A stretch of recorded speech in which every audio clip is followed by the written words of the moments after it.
안녕하세요. 책을 읽고 책 읽기를 쓰는 조이맘입니다. 오늘은 철학의 역사, 삶과 죽음을 이야기하다. 원 제목은 A Little History of Philosophy by 니겔 워버튼. 예일대학 프레스에서 제작했고요. 소수출판사에서 출간했습니다. 소크라테스에서 피터 싱어까지 철학에 대한 역사를 간단하면서도 심오 있게, 그리고 우리의 삶을 다시 한번 되짚어보고 왜 사는가에 대한 질문을 스스로에게 해보게 되는 책입니다. 자, 그럼 함께 책 속으로 가보도록 하겠습니다. 질문하는 남자, 소크라테스와 플라톤. 지금으로부터 2400여 전, 고대 그리스의 아테네에서 한 남자가 질문을 너무 많이 한다는 이유로 사형에 처해졌다. 소크라테스 이전에도 철학자들은 있었지만 철학이라는 학문은 소크라테스와 더불어 본격적으로 시작되었다. 철학의 수호성인이 있다면 바로 소크라테스이다. 넓적코의 체형은 딸딸만 하고 추레한 옷차림에 약간 이상하게 보인 소크라테스는 당시 사회 분위기와 어울리는 인물이 아니었다. 외모는 볼품없고 자주 씻지 않았지만 엄청난 카리스마와 뛰어난 지성의 소유자였던 것이다. 아테네의 모든 사람은 소크라테스와 같은 사람은 이전에도 결코 없었고 아마 앞으로도 다신 없을 거라는 데 동의했다. 그는 비길 데가 없었다. 또한 아주 성가신 존재였다. 그는 스스로를 말등 위에 앉아 귀찮게 물어대는 말파리, 즉 등해라고 생각했다. 등해는 성가신 벌레지만 심각한 해를 끼치진 않는다. 하지만 아테네 사람 모두가 같은 의견은 아니었다. 그를 아주 좋아하는 사람들도 있었고 위험한 영향을 미친다고 생각하는 사람들도 있었다. 청년 시절 소크라테스는 펠로폰네소스 전쟁에 참전하여 스파르타와 동맹국을 상대로 용감하게 싸웠다. 중년에는 아고라 주변에 어슬렁거리면서 때때로 사람들을 막아 세우고 난처한 질문을 던졌다. 소크라테스가 한 일이라곤 그게 전부였다. 그의 질문은 아주 날카로웠다. 단순한 질문 같지만 실제로는 그렇지 않았다. 그중 한 예가 소피스트 에우리데모스와의 대화였다. 소크라테스는 에우티데모스에게 남을 속이는 것을 비도덕적이라고 할 수 있냐고 물었다. 에우티데모스는 대답했다. 당연히 그렇다. 그러자 소크라테스는 다시 물었다. 당신 친구가 몹시 우울해서 자살할 것 같다면 당신은 친구의 칼을 훔치지 않겠는가? 그렇다면 그건 남을 속이는 행위가 아니겠는가? 물론 그렇다. 하지만 그런 행위는 비도덕적이기보다는 오히려 도덕적이지 않은가? 비록 남을 속이는 행위지만 그것은 나쁜 게 아니라 좋은 것이다. 에우티데모스는 수긍했지만 이제는 혼돈에 빠지고 만다. 소크라테스는 남을 속이는 것은 비도덕적이라는 에우티데모스의 일반적인 견해가 모든 상황에 적용되지 않는다는 것을 기발한 반대 사례를 통해 보여줘라. 이것은 에우티데모스가 미처 깨닫지 못한 점이었다. 소크라테스는 아고라에서 만나는 사람들이 스스로 안다고 생각하는 것들을 실제로는 알지 못한다는 점을 거듭해서 증명해 보였다. 한 장군이 자신은 용기의 의미를 안다고 자신만만해하며 소크라테스와 대화를 시작했다가 20분 만에 완전히 혼돈에 빠진 채 자리를 떠난 일도 있었다. 그 경험은 분명 당황스러웠을 것이다. 소크라테스는 사람들이 진정으로 이해하는 것의 한계를 보여주고 삶의 기반으로 삶은 전제들에 대해 의문을 제기하길 좋아했다. 소크라테스에게는 모든 사람이 스스로 얼마나 아는 게 없는지 깨닫는 것으로 끝나는 대화가 성공이었다. 아무것도 모르면서 무언가를 알고 있다고 믿으며 사는 것보다 훨씬 나았다. 어느 날 소크라테스의 친구인 카일로폰이 델포이에 있는 아폴로 신전의 제사장을 찾아갔다. 신탁을 전하는 제사장은 나이가 지긋한 지혜로운 여인, 즉 방문객들의 물음에 답변을 해주는 무녀였다. 무녀의 답변은 주로 수수께끼 형태였다. 누가 소크라테스보다 지혜로운가? 카이로폰이 물었다. 무녀가 대답했다. 없다. 그 누구도 소크라테스보다 지혜롭지 않다. 카이로폰이 소크라테스에게 이 신탁을 전하자 처음에 소크라테스는 믿지 않았다. 소크라테스는 정말 당혹스러웠다. 내가 아는 것이 거의 없는데 어떻게 내가 아테네에서 가장 지혜로운 사람이 될 수 있는가? 그는 의아하게 여겼다. 그리고 자신보다 지혜로운 사람이 있는지 알아보기 위해 수년 동안 사람들에게 질문하는 데 몰두했다.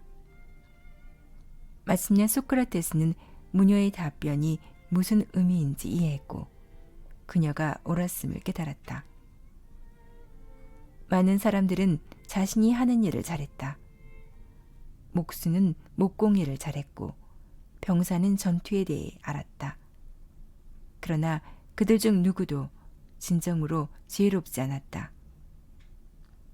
실제로는 자신이 무엇에 대해 이야기하는지도 알지 못했다. 철학자를 뜻하는 영어 단어 필라소퍼는 지혜에 대한 사랑을 의미하는 그리스어에서 유래한다. 이 책에서 살펴보는 서양 철학의 전통은 고대 그리스에서 시작되어 세계 각지로 퍼져나갔고 때로는 동양의 사상과 교류했다. 서양 철학의 전통에서 중시하는 지혜란 단지 어떤 대단한 인물이 참이라고 말해주었다는 이유로 믿는 게 아니라 논쟁하고 추론하고 질문하는 데 바탕을 둔 것이다. 소크라테스에게 지혜는 수많은 사실을 아는 것이나 어떤 일을 하는 법을 아는 것이 아니었다. 우리가 알 수 있는 것들의 한계, 우리의 존재의 진정한 본질을 이해하는 것을 의미했다. 오늘날 철학자들은 소크라테스가 한 것과 거의 흡사한 일을 하고 있는 것이다. 어려운 질문을 하고 이유와 근거를 살펴보고 실제의 본질이나 우리는 어떻게 살아야 하는가 우리 자신에게 물을 수 있는 가장 어려운 질문에 대답하기 위해 노력한다. 하지만 소크라테스와 달리 현대 철학자들은 거의 2500년 동안 쌓아올린 철학적 사유의 혜택을 누리고 있다. 이 책은 소크라테스에서 시작된 서구 사상의 전통을 떠내려간 주요 사상가들의 견해를 살펴보고자 한다. 소크라테스가 그토록 지혜로운 인물이 된 이유는 끊임없이 질문하고 항상 자신의 생각을 반박하는데 주저하지 않았기 때문이다. 그는 삶이란 자신이 무엇을 하고 있는지에 대해 생각할 때만 살 가치가 있다고 단언했다. 반성하지 않는 삶은 가축에게나 어울리지 인간에게는 어울리지 않는다. 찹사로스졸은 특이하게도 소크라테스는 글을 쓰려고 하지 않았다. 그에게는 말하는 것이 글로 쓰는 것보다 훨씬 나은 방법이었다. 그래서는 반론을 할 수가 없다. 글로 쓴 내용을 상대방이 이해하지 못하면 결국 상대에게 아무것도 설명하지 못한 셈이다. 그는 서로 얼굴을 마주보며 대화하는 편이 훨씬 낫다고 주장했다. 우리는 대화를 통해 상대가 어떤 사람인지 파악할 수 있고 메시지가 이해될 수 있도록 상대에게 맞춰서 말할 수도 있다. 소크라테스가 글쓰기를 거부했기 때문에 우리는 이 위대한 인물이 무엇을 믿고 논쟁했는지에 대해 주로 그의 수제자인 플라톤의 작품을 통해 알 수 있다. 플라톤은 소크라테스와 그의 질문을 받은 사람들 간의 일련의 대화를 기록했다. 플라톤의 대화편이라고 알려진 이 기록들은 철학서이자 뛰어난 문학작품이다. 어떻게 보면 플라톤은 당대의 섹스피어였다. 대화편을 읽으면서 우리는 소크라테스가 어떤 인물이었고 얼마나 지혜로웠으며 얼마나 상대를 짜증나게 했는지 짐작할 수 있다. 사실 그렇게 짐작하는 것이 그리 간단한 문제는 아니다. 플라톤이 정말로 소크라테스가 말한 것을 기록했는지 혹은 소크라테스라고 부르는 인물의 입을 빌려 플라톤 자신의 생각을 말했는지 확실히 알 수 없기 때문이다. 대부분의 사람들이 소크라테스가 아니라 플라톤의 것이라고 믿는 사상 가운데 하나는 겉으로 보이는 세계가 실제로는 전혀 그렇지 않다는 것이다. 현상과 실제 사이에는 중요한 차이가 존재한다. 우리를 대부분 현상을 실제로 착각한다. 우리는 이해하고 있다고 생각하지만 그렇지 않다. 철학자는 감각에 의존하기보다는 사유함으로써 실제의 본질을 발견한다. 이것을 설명하기 위해 플라톤은 동굴의 비유를 들었다. 이 가상의 동굴에는 벽을 마주한 채 쇠사슬에 묶인 사람들이 있다. 그들은 정면의 벽에 만들어진 흔들리는 그림자들을 볼 수 있다. 그것들이 실제라고 믿지만 그렇지 않다. 등 뒤에 모닥불 앞에 모인 대상들이 만들어낸 그림자를 보고 있을 뿐이다. 사람들은 벽에 비친 그림자가 실제라고 생각하면서 평생을 지낸다. 그런데 그들 중 한 명이 쇠사슬을 풀고 모닥불을 향해 돌아선다. 처음에는 시야가 흐릿하지만 자신이 어디에 있는지 보이기 시작한다. 그는 비틀거리며 동굴에서 벗어나 마침내 태양을 본다. 동굴로 돌아온 그가 동굴 밖 세상에 대해 말하지만 아무도 믿지 않는다. 쇠사슬을 푼 사람은 철학자인 셈이다. 그는 현상 너머를 본다. 보통 사람들은 깊이 생각하기보다는 눈앞에 있는 것을 쳐다보는데 만족하기 때문에 실제에 대해 아는 것이 거의 없다. 하지만 현상은 기만적이다. 사람들이 보는 것은 실제가 아니라 그림자이다. 이 동굴의 비유는 플라톤의 이데아론이라고 알려진 것과 연관되어 있다. 이데아론은 다음의 예를 통해 가장 쉽게 이해할 수 있다. 이제까지 보았던 모든 원을 생각해보자. 그 중에 완전한 원이 있는가? 없다. 그 어느 것도 절대적으로 완전하지 않다. 완전한 원에서는 원주 위의 모든 점이 원의 중심에서 정확히 똑같은 거리에 있다. 실제하는 원들은 결코 이 조건을 충족시키지 않는다. 하지만 당신은 내가 완전한 원이라는 말을 사용했을 때 의미하는 바를 이해했다. 그렇다면 완전한 원이란 무엇인가? 플라톤은 완전한 원의 관념이 원의 이데아라고 말할 것이다. 만일 원이 무엇인지 이해하고 싶다면 그리거나 시각을 통해 경험할 수 있지만 모두 불완전할 수밖에 없는 현실의 원이 아니라 원의 이데아에 집중해야 한다. 마찬가지로 플라톤은 선, 굿니스가 무엇인지 이해하고 싶다면 각자 목격하는 선의 특수한 사례가 아니라 선의 이데아에 집중해야 한다고 생각했다. 철학자는 이런 추상적인 방식으로 이데아를 사유하는데 가장 적합한 사람들이다. 보통 사람들은 감각을 통해 파악되는 세계에 미혹되고 만다. 철학자는 실제를 사유하는 뛰어난 능력이 있기 때문에 모든 정치 권력을 갖고 책임을 져야 한다고 플라톤은 생각했다. 플라톤은 그의 가장 유명한 저서인 국가에서 가상의 완벽한 사회를 설명했다. 철학자들이 세상 위에 있고 특별한 교육을 받을 것이다. 하지만 통치받는 시민들을 위해 자신들의 즐거움을 희생할 것이다. 그들 밑에는 국가를 지키도록 훈련받은 군인들이 있고 그 밑에는 노동자들이 있을 것이다. 플라톤은 이 세 집단의 사람들이 완벽한 균형을 이룰 것이라고 생각했다. 이를테면 이성이 감정과 욕망을 억제하는 분별 있는 인물에게서 보이는 균형인 셈이다. 공교롭게도 플라톤의 사회 모델은 지극히 반민주적이었고 기만과 강압을 결합하여 사람들을 통제하려는 것이었다. 플라톤은 실제에 대해 거짓된 표현을 한다는 이유를 들어 대부분의 예술을 금지하려고 했다. 화가는 현상을 그리지만 현상은 이데아에 대해 기만적이다. 플라톤의 이상국가에서의 삶의 모든 부분은 위에서부터 엄격히 통제된다. 오늘날 우리가 전체주의 국가라고 부르는 형태이다. 플라톤은 사람들에게 투표권을 주는 것은 승객들에게 배의 키를 잡게 하는 것과 마찬가지라고 생각했다. 자신이 하는 일을 이해하는 사람들에게 책임을 지게 하는 편이 훨씬 낫다고 생각했다. 전반적으로 아테네 사람들은 플라톤이 평가하는 것만큼 소크라테스를 높이 평가하지 않았다. 오히려 그 반대였다. 많은 사람들이 소크라테스는 위험하고 의도적으로 국가 조직을 위태롭게 한다고 생각했다. 기원전 399년 멜레투스라는 사람이 70세의 소크라테스를 법정에 세웠다. 그는 소크라테스가 아테네의 신들을 무시하고 자신의 새로운 신들을 내세웠다고 주장했다.